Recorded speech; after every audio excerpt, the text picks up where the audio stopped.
Ladies and gentlemen, welcome to another edition of War Stories. My name, of course, is Ryan Smeltz, and today, uh, I have a thumbnail. So I hope you see that there. Using that for the thumbnail for all the videos and the episodes on the podcast. So I hope you like that. I threw that together in about 2 minutes on Canva. Um, I kind of like that background. It is a lot more extreme than probably most of what you're going to hear on this segment. But let's get into it. So, if you didn't listen to yesterday's episode, we talked about the ASVAB. In my experience taking the ASVAB, today we're going to be talking about MEPS. So, before it's going to be before, during, and after type deals. So, and this could possibly maybe turn into a 2 episode deal, but basically before I went to MEPS, talked with the recruiter, and they kind of cover terms and conditions, so to speak.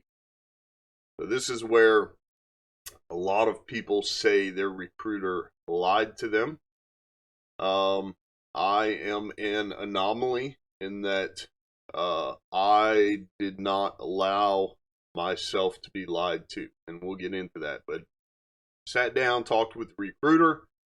Once we kind of went over everything, because I'm an Eagle Scout.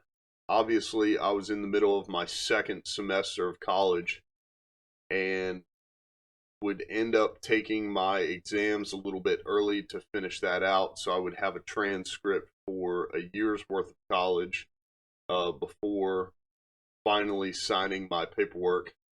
So Eagle Scout, a year's worth of college, and I think at the time that was it. And so he explained basically that would qualify me for PFC or E3 going in, a bonus of $6,000, and of course I told him I wanted to be an MP. So going down to MEPS the second time, the first time was for the ASVAB. The second time, you go down the night before. They put you in a hotel. For me, I feel like it was right across the street. And that is because you have to be there at, I don't remember. I want to say 5 o'clock in the morning, the next day. And I guess recruiters would rather use the government money to put you up in a hotel and have you be on time than wake up at 0 dark 30 and hope that you answer your door or don't bail on them the morning of and drive you all the way down there. Understandably so. So he takes me down the night before. I stay in the hotel room, and the next morning I wake up, and that's when you go through everything. So obviously there's a ton of physical exams.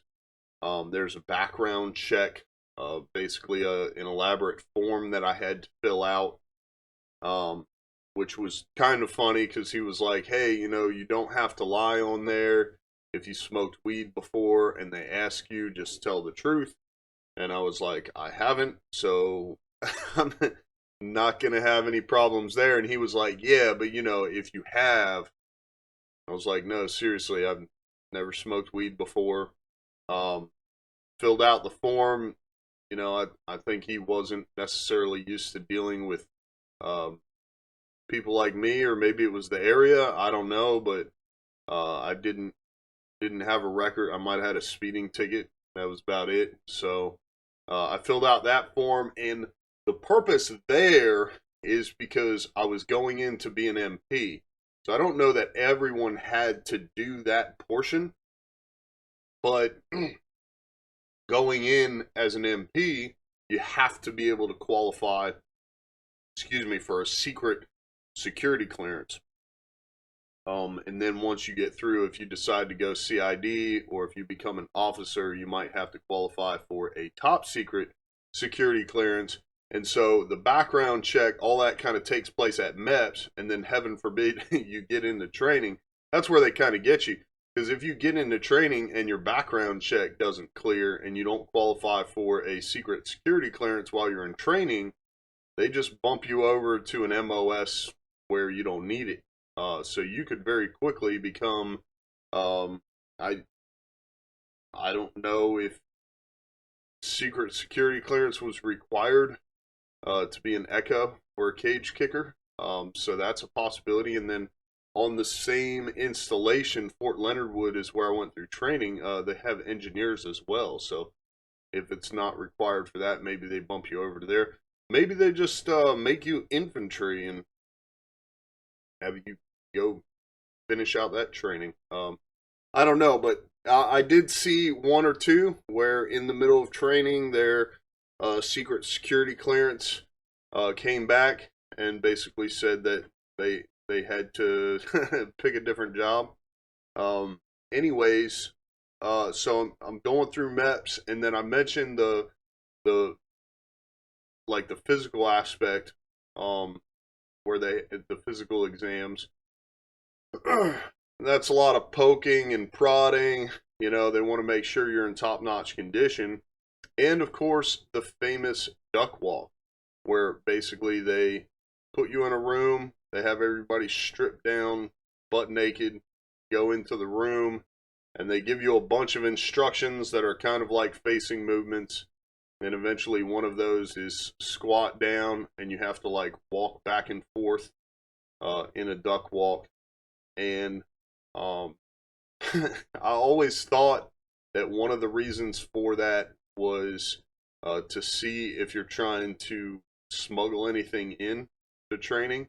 And now that's not necessarily true. They're really just checking every nook and cranny to make sure that that you're not going to get into training and or permanent party with the military and end up having a pre-existing condition that would otherwise, during that time especially, affect your deployability, because you know, being involved in two different wars at the time, Iraq and Afghanistan, they wouldn't want to put somebody in the military that ended up being non-deployable out the gate. So mental health exams, so they, you know, most of this was hurry up and wait. That was my first experience of that with the military. You know, going in and signing the form or filling out the form at the desk and then sitting in a chair and waiting, period, until the doctor was ready. And then you go in the room and they ask you questions like, have you ever thought about hurting or killing yourself or others? You know, what's your family life like?